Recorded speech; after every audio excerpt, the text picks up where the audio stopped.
बाबा आपण को स्वागत जणे आम चैनल माध्यम रे। हाँ स्वागत स्वागत।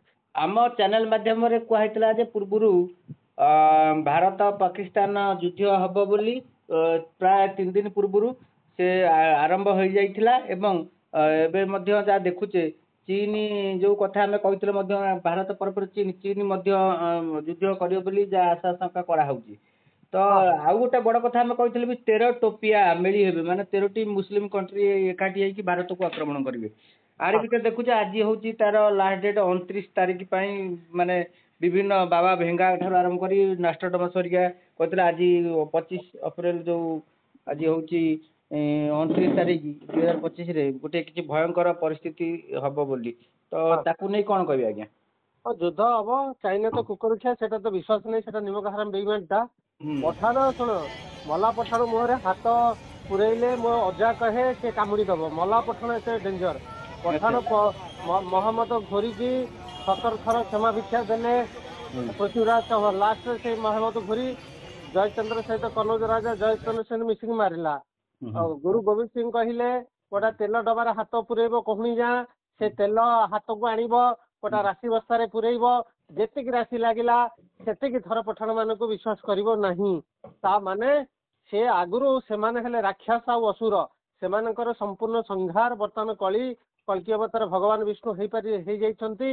विष्णु एबे बाहरी छंती बांग्लादेश रे बाहरी छंती माटी तळु ताकू ता सरकार ने कि म्यूजियम रे रखिला जेबेटु रखिला सेठी प्रलय चलीछि तेणु करी वर्तमान ये सबु मुसलमान एकाठी हेई जाय कि भारत संगे लड़िबे तांकर कुरान ने लिखा अछि जो पर्यंत गोटे काफिर माने हिंदू बंचिछि से पर्यंत तुम सुरक्षित नियो से पर्यंत ताकू किनि मारिबो सेइथर लाग पठाण माने अदृश्य भाव रे हिंदू मान को मारिबा पई आज पर्यंत लागि छंती हमर अफगानिस्तान पाकिस्तान बांग्लादेश म्यांमार सबु आम देश रे थिला सबु तक से माने धीरे धीरे नै छंती से माने कोन करि छंती 5 लाख पाकिस्तानी झियो भारत रे प्रवेश करके एटी पिला छुआ करिके अछंती आतंकवादी सृष्टि करिसंती ता सहित भारत रे 5 लाख मुस्लिम महिला पाकिस्तान रो 5 लाख पुरुष को विवाह के पिला आतंकवादी जन्म कर 25 लाख जन के 5 रु ऊर्ध्व 25 लाख आतंकवादी जे पंजाब रे से ऑलरेडी छाड़ी सारे तेणुक 2टा 3टा तो मल्ले हेनी तेणुक एत पठाण आतंकवादी बर्तमान भारत भितर पशि जाइछंती संपूर्ण संहार कल्की हनुमान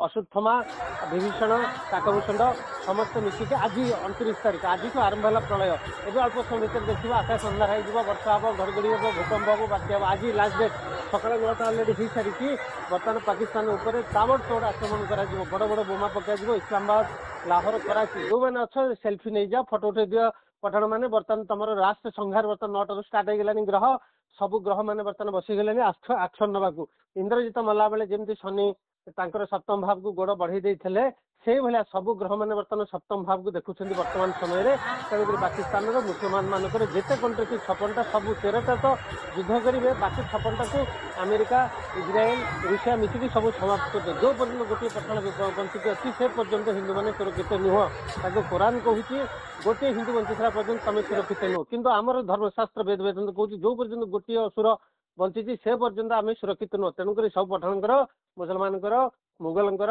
समाप्ति वर्तमान आरंभ हम चाइना है कुकुरक्षा सी आउरी डेंजर सी आउरी खतरनाक तेणु चाइनार संपूर्ण संहार बर्तमान ताकू कल्की हनुमान परशुराम मिसिकी बर्तमान अश्वत्थामा मिसिकी बर्तमान आरंभ करें तेणु चाइना संगे भारत लड़ब 13टा मुस्लिम कंट्री संगे लड़ब एका संगे गोटापटे चाइना गोटापटे मुसलमान सीडीएस बिपिन रावत कही कथा सीडीएस बिपिन रावत को से जो चाइना मिसाइल मारिक हेलिकप्टर को गड़े देता सीडीएस जो लास्ट सीडीएस थे बिपिन रावत फर्स्ट सीडीएस से चाइना ही मारला हत्या कला तेणु से कथा कहीदे एका संगे चाइना आउ पाकिस्तान सहित भारत को लड़े पड़ो तो 2 फ्रंट वार हम 2 फ्रंट वार तेणुक पाकिस्तान संगे लड़वा संगे संगे चाइना सहित बर्तमान मोदी सब अस्त्र शस्त्र मिसाइल आम बर्तमान रेडी होगी अग्नि 5 सब डेंजर लेजर वेपन सब एका संगे रेडी होती कारण चाइना को केत विश्वास करना चाइना हूँ महाविश्वासघातक कृतज्ञ पठाण जी डेंजर चाइना ताठू आउरी 100 गुण डेंजर से खाली मौका अनेक बस बर्तमान आर ex president America Biden ex British prime minister से सब चाहते भारत युद्ध करू कारण भारत बर्तमान सुपर पावर हम जाऊँगी डॉलर बर्तमान फेलुअर बर्तमान ब्रिटिश पाउंड बर्तमान फेलुअर भारत रुपीज बर्तमान स्ट्रंग इंटरनेशनल मार्केट रे तेणु भारत किंतु उन्नति न करू भारत को युद्ध रे पकेकी घंटी दवा तेणुक मिछुटारे खाली हुचकौं भारत को समस्त युद्ध करे युद्ध आम भल नुह ଯୁଦ୍ଧ ଆମ ପାଇଁ ଏତେ ଏମର୍ଜେନ୍ସି ନୁହଁ, କିନ୍ତୁ କଳ୍କି ଚାହୁଁଛନ୍ତି ଯୁଦ୍ଧ ହଉ। ଆମ ପାଇଁ ଉନ୍ନତିଟା ଯେତିକି ଆବଶ୍ୟକ ନାହିଁ, ଆମେ ଉନ୍ନତି କାହା ପାଇଁ କରିବା? ସେ ପୁରା 25 ଲକ୍ଷ ଆତଙ୍କବାଦୀ ଜନ୍ମ କରିସାରିଲାଣି ଆସିକି।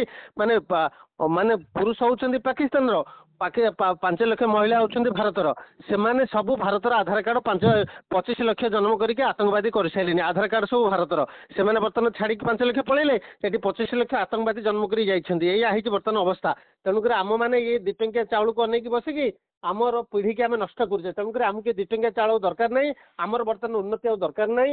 ଗ୍ରହମାନେ ଚାହୁଁଛନ୍ତି, ଆଉ ନିଜ ଭଗବାନ କଳ୍କି ବି ଚାହୁଁଛନ୍ତି, କାରଣ ଶିବ ବର୍ତ୍ତମାନ ମକ୍କା ମଦିନାରେ ବନ୍ଧା ପଡିଛନ୍ତି। ଆଜି ଖୋଲିବ, ଆଜି ବନ୍ଧନରୁ ମୁକ୍ତ ହେବେ। ଏବେ ମକ୍କା ମଦିନାରୁ ବାହାରି ଗଲେନି ଶିବ। ତେଣୁକରି ଏବେ ପଠାଣଙ୍କ ଉପରେ ଏବେ ମୋବାଇଲ ବଡ ବଡ ସବୁ ଆଟମ ବମ୍ ମାଡ ହବ, ନ୍ୟୁକ୍ଲିୟର ହାଇଡ୍ରୋଜେନ ବମ୍ ମାଡ ହେଇକି ସେଗୁରା ସବୁ ଆଲାହୁ ଆକବର ହେଇକି ସବୁ ତକିନା ସଫା ହେବେ। ସେଟା ଜଳି ପୋଡିକି ସବୁ ପାଉଁଶ ହେବେ ଅଳ୍ପ ସମୟ ଭିତରେ। ଆଚ୍ଛା, ଆଉ ଗୋଟେ କଥା କହୁଛି, ଆଜି ମଧ୍ୟ ଡେଡଲାଇନ ଥିଲା, ଯୋଉ ଭାରତ ଛାଡ ପାକିସ୍ତାନ ମାନେ ଯୋଉମାନେ ଅଛନ୍ତି ବାଂଲାଦେଶୀ, ସେମାନେ ସବୁ ଭାରତ ଛାଡନ୍ତୁ ବୋଲି ମାନେ ମୋଦିଙ୍କର ସରକାରଙ୍କର ନିର୍ଦ୍ଦେଶ ଥିଲା। ଆଜି ମଧ୍ୟ ଲାଷ୍ଟ ଡେଟ୍। ତ ଆ ପକ୍ଷରେ ଦେଖାଉଛି କିଛି ଅନ୍ୟ ରାଜ୍ୟରେ ମଧ୍ୟ ଯୋଉ ବାଂଲାଦେଶୀ ମାନେ ଥିଲେ ତାଙ୍କ ଘର ଯୋଉଗୁରା ଯୋଉ ଜବରଦସ୍ତ ଉଚ୍ଛେଦ କରାହଉଛି। ଆଜି ସେ ସବୁ ଜବରଦଖଲ ଯୋଉଗୁରା କରିଥିଲେ ସବୁ ଉଚ୍ଛେଦ କରାହଉଛି। ଶୁଣନ୍ତୁ, ବର୍ତ୍ତମାନ ଅତି ଶୀଘ୍ର ନୋଟିସ ଜାରି ହେବ। ବାଂଲାଦେଶ ମାନେ ବର୍ତ୍ତମାନ ଏଠୁ ପଳା। ଆଉ ଅଳ୍ପ ସମୟ ପରେ ତାଙ୍କୁ ଫାୟାରିଂ ଅର୍ଡର ଦିଆଯିବ। ଯୋଉଠି ବାଂଲାଦେଶୀ ଅଛି ତାଙ୍କୁ ମାରି ଦିଅନ୍ତୁ। ଆଉ ଯିଏ ଧରେଇ ଦେବ, ଗୋଟେ ବାଂଲାଦେଶୀକୁ ଧରେଇବାକୁ 10,000 ଟଙ୍କା ବୋଲି ମୋଦି ଏବେ ଅଳ୍ପ ସମୟରେ ଡିକ୍ଲାର ଦେଇଦେବେ। ଗୋଟିଏ ବାଂଲାଦେଶୀ ଧରେଇଲେ 10,000 ଟଙ୍କା। ଆଉ ଅଳ୍ପ ସମୟ ଭିତରେ ନୋଟିସ ଜାରି ହେବ, ସବୁ ବାଂଲାଦେଶୀ ଭାରତ ଛାଡ। ଯିଏ ନ ଛାଡିବ ତାକୁ ଗୁଳି କରିଦିଅ। ଆଉ ବାକି ତାକୁ ଧରିକି ନେଇକି ସମୁଦ୍ରରେ ଜାହାଜରେ ନେଇକି ତାଙ୍କୁ ପାଣିରେ ବୁଡେଇ ଦିଅ। ପାକିସ୍ତାନ ମାନେ ଯୋଉମାନେ ସବୁ ମାରି ଅଛନ୍ତି, ଦିଆଯିବ। ପାକିସ୍ତାନ ମାନେ ଯୋଉମାନେ ଅଛନ୍ତି ସେମାନଙ୍କୁ ବି ପାକିସ୍ତାନୀ, ବାଂଲାଦେଶୀ, ଆଫଗାନୀ କି ଅତି ଶୀଘ୍ର ମାରି ଦିଆଯିବ। ଭାରତରେ ଗୋଟିଏ ରହିବେନି, କଣ ଏବେ ଓଡିଶା ସର୍ଚ୍ଚ ଚାଲିବ। ଓଡିଶା, କେନ୍ଦ୍ରାପଡା, ଆଳି, ଏରସମା, ଜଗତସିଂହପୁର ଏବେ ସର୍ଚ୍ଚ ଚାଲିବ। ଓଡିଶାରେ ବର୍ତ୍ତମାନ ଅଛନ୍ତି 2 କୋଟି ବାଂଲାଦେଶୀ। ସେଇ ଯୋଗୁଁ ଆମର ଅଣ୍ଡା ରେଟ୍ ଏତେ, ମାଂସ ରେଟ୍ ଏତେ, ମାଛ ସେଟା ଅଣ୍ଡା ମାଛ ମାଂସ ଖାଉଛି ଏତେ, ଆଉ ଗୋରୁମାନଙ୍କୁ ହତ୍ୟା କରିକି ସେଇମାନେ ହିଁ ଦେଶରେ ଖାଉଛନ୍ତି। ଆଉ ହୋଟେଲ ମାନଙ୍କରେ ସେ ବାଂଲାଦେଶୀ ମାନେ ପ୍ରବେଶ କରାଇଛନ୍ତି। ତେଣୁକରି ଅତି ଶୀଘ୍ର ନୋଟିସ ଜାରି ହେବ। ଯୋଉଠି ବାଂଲାଦେଶକୁ ପାରୁଛ ତାକୁ ଗୁଳି କର, ସୁଟ୍ କର ଇମିଡିଏଟଲି। ମୋଦି ଏବେ ଜାରି କରିଦେବେ ଅଳ୍ପ ସମୟ ଭିତରେ। ତାହେଲେ ବଡ କଥା ହଉଛି, ଆଜି 29 ତାରିଖରେ ଯୋଉ ଥିଲା ଡେଡଲାଇନ ମଧ୍ୟ ଶେଷ, ଏବଂ ଆଜି ସବୁ 29 ବାଂଲାଦେଶୀ ତାରିଖରେ ମାରି ଦିଆଯିବ। ଗୋଟିଏ ବାଂଲାଦେଶୀ ଏଠି ଯିବନି, ସମସ୍ତଙ୍କୁ ଏଠି ମାରି ଦିଆଯିବ। ଆଚ୍ଛା, ଗୋଟେ ବାଂଲାଦେଶୀ ଟୋକିଆ ଯୋଉ ଅଲରେଡି ଆସିବେ, ତାଙ୍କର ଟାଇମ ଆଉଟ ହେଇଗଲା। ଟାଇମ ବାଂଲାଦେଶୀ ଯିବାର ଆଉଟ ହେଇଗଲା। ଏବେ ତାଙ୍କୁ ମାରି ଦିଆଯିବ। ଆଚ୍ଛା, ଯୋଉ 13 ଟୋପିଆ ଯୋଉ 13ଟି କଣ୍ଟ୍ରି ଯୋଉ ଆକ୍ରମଣ କରିବେ, ମାନେ ଯୋଉଟା କୁହାହଉଥିଲା, ସେଇଟା କଣ ଆରମ୍ଭ ହେଇଯିବ କି? ଆରମ୍ଭ ହେଲା ପରା, ଷ୍ଟାର୍ଟ ହେଲା ପରା। ସକାଳ 9ଟାରୁ ଷ୍ଟାର୍ଟ ହେଇଗଲାଣି। ଏବେ ସକାଳ 9ଟାରୁ ଷ୍ଟାର୍ଟ ହେଇଗଲାଣି ପରା। ବର୍ତ୍ତମାନ ଫାୟାରିଂ ଆରମ୍ଭ ହେଇଗଲାଣି। ବର୍ତ୍ତମାନ ସବୁ ମୋବାଇଲ ସୁଇଚ୍ ଅନ୍ ହେଇଗଲାଣି। ସବୁ ଆଟମ ବମ୍ର ସୁଇଚ୍ ଅନ୍ ହେଇଛି। ମୋଦି ଅନ୍ କରିଦେବେ ସକାଳ 9ଟାରେ। ତାହେଲେ ଆଜି ହଉଛି ସେ, ଆଉ ମାନେ ଆଜି ଦେଖିବ ବିଶ୍ୱ ପୁରା ଆମର ବର୍ତ୍ତମାନ କେହି କୁଆଡେ ଯାଏନି। ସବୁ ପ୍ଲେନ ଗୁଡାକ, ସବୁ ଏୟାରପୋର୍ଟ ଗୁଡାକ କେହି କୁଆଡେ ଘରୁ ବାହାରେନି ନା। ସବୁ ନୋଟିସ କରିଦେ, ଯିଏ ଯାହାର ଡାଲି ତେଲ ଚାଉଳ ଘରର ବାହାରୁ କେହି ଯାଏନି। କୋଉ ଷ୍ଟେଟକୁ ବା କୁଆଡେ କେହି ଯାଏନି। ସବୁ ଯେତିକି ଏମର୍ଜେନ୍ସି ନେବାରେ ଯାଅନି। ଘରେ ଖାଇବା ପିଇବା, ଡାଲି ଚାଉଳ ତେଲ ଗ୍ୟାସ୍ ରେଡି କରିଦିଅ। କାରଣ ଗ୍ୟାସ୍ ତ ମିଳିବନି, ରେଟ୍ ବଢିବ ନା। କାରଣ ମୁସଲମାନ ଗୁଡାକ ସେଠୁ ତେଲ ଆସୁଛି ନା, ସେଠୁ ଆଟାକ୍ ହବ ନା। ଏବେ ଆମେରିକା ସେପଟୁ ଆମେରିକା ଆଟାକ୍ କରିବ, ରୁଷିଆ ଆଟାକ୍ କରିବ, ଫ୍ରାନ୍ସ ଆଟାକ୍ କରିବ, ବ୍ରିଟେନ। ଚୋରଟା ସେଟା ସାରା ଚୋରଟା ବ୍ରିଟେନ, ମନେ ରଖ। ସେଟା ଭାରତରେ ଜାଲିଆନାବାଗ ହତ୍ୟାକାଣ୍ଡ ଆମର ନାଥୁରାମ ଗଡସେ ବି ସେଇ ମାରିଥିଲା। ନାଥୁରାମ ଗଡସେ ବି ପୂଜା ପାଇବେ। ଗାନ୍ଧୀ, ଜିନ୍ନା ଆଉ ନେହେରୁର ଯେତେ ଫଟୋ ମୂର୍ତ୍ତି ଅଛି ସବୁତକ ପୋଡି ଦିଆଯିବ ଅତି ଶୀଘ୍ର। ଆପଣ ଦେଖିବେ, ଭାରତ ସରକାର ଡିକ୍ଲାର ଦବ କି ଏଗୁଡାକ ସବୁ ପୋଡି ଦିଅ। କାରଣ ଏବେ ଗାନ୍ଧୀ, ଜିନ୍ନାର ଏବେ ଅସଲିୟତ ସାମ୍ନାକୁ ଆସିଯିବ। ଗାନ୍ଧୀ, ଜିନ୍ନା, ନେହେରୁ ଆଜି ଦେଶର ଇଏ ଅବସ୍ଥିତି ପାଇଁ ଗାନ୍ଧୀ, ଜିନ୍ନା, ନେହେରୁ 3 ଜଣ ଦାୟୀ। 3 ଜଣଙ୍କର ମୂର୍ତ୍ତି, ଫଟୋ, ସେମାନଙ୍କୁ ସବୁ ହରେଇ ଦିଆଯିବ। ତାହେଲେ ଆମର କହିବାର କଥା ଯେ ଆଜି ହଉଛି 29 ତାରିଖ, ମାନେ ଭୟଙ୍କର ସ୍ଥିତି ରହିବ, ଯୁଦ୍ଧ ପରିସ୍ଥିତି, ଏବଂ ଏଇନା ପରେ ସୁଦର୍ଶନ ଚକ୍ର ବୁଲିବ, ଭାରତ ଖଣ୍ଡା ଧରିବେ। ଏଇନା ଦିବ୍ୟାସ୍ତ୍ର ଆରମ୍ଭ କରିବେ। ଆରମ୍ଭ ହେଲାଣି। ବର୍ତ୍ତମାନ ଧନୁରେ ତୀର ଗୁଣରେ ତୀର ଚଢେଇ ସାରିଲେଣି ପରଶୁରାମ। ବର୍ତ୍ତମାନ ଘଡଘଡି ଚଡଚଡି ବର୍ଷା ବିଜୁଳି, ସୁଦର୍ଶନ ଚକ୍ର ଆବାଜ, ଭୂକମ୍ପ ଏଇନା ଅଳ୍ପ ସମୟ ଭିତରେ ହବ। ପାକିସ୍ତାନରେ ଭୂକମ୍ପରେ ମରିଯିବ। ସେ ଯୁଦ୍ଧ କଣ କରିବ? ତାକୁ ଗୋଟେ ଭଗବାନ ବାଳିକି ପାତାଳକୁ ଚାପିଲା ଭଳିଆ କଲକିନ ତାକୁ ପାତାଳକୁ ଯାଇତ ଭୂକମ୍ପରେ ଏଇନା ତାର ଲାହୋର, ଇସଲାମାବାଦ, କରାଚି ଏଇନା କୁଆଡେ ତେହେସ ନେହେସ ହେଇଯାଉ। ସେ ଯୁଦ୍ଧ କଣ କରିବ? ଗୋଟା ପଟେ ଯୋଉ ଇଏ ବନ୍ୟା ପାଣିରେ ସ୍ଥିତି ପୁରାପୁରି ଗମ୍ଭୀର ହେଲାଣି, ସେପଟେ ଯୁଦ୍ଧ ମଧ୍ୟ, ସେ ଯୋଉ ପ୍ରାକୃତିକ ବିପର୍ଯ୍ୟୟ ମଧ୍ୟ ଆସୁଛି, ନାଇଁ କି? ପାକିସ୍ତାନ ସେଟା ଆକ୍ଚୁଆଲି ଦେଶ ତାହେଲେ ନୁହଁ। ପାକିସ୍ତାନ ଅସ୍ତିତ୍ୱ ଲିଭିଯିବ ମାନଚିତ୍ରରୁ। ଆରେ ପାକିସ୍ତାନ ଦେଶ ନୁହଁ। ଜିନ୍ନା, ନେହେରୁ ଯୋଉ ଆତଙ୍କବାଦୀ ସବୁ ରଖିକି ଆମ ହିନ୍ଦୁ ମାନଙ୍କୁ ମାରୁଥିଲେ, ଜିନ୍ନା, ନେହେରୁ, ଗାନ୍ଧୀ, ସେ ଆତଙ୍କବାଦୀ କି ସେମାନେ ଗୋଟେ ମିଛରେ ଗୋଟେ ଦେଶ କରିକି ତା ଭିତରେ ନେଇକି ଛାଡି ଦେଇଛନ୍ତି। ଭାରତର ଗୋଟେ ଏରିଆରେ ସେଇ ଗାନ୍ଧୀ ନେହେରୁ ଜିନା ଯୋଉ ଆତଙ୍କବାଦୀ କି ହିନ୍ଦୁ ସନାତନ ଧର୍ମ ଭାରତ ବିରୋଧରେ ୟୁଜ କରୁଥିଲେ ସେମାନଙ୍କୁ ଛାଡିଛନ୍ତି। ପାକିସ୍ତାନ ଦେଶ ଫେଶ ନୁହଁ, ସେଇଟା ଭୁଲ ଧାରଣା।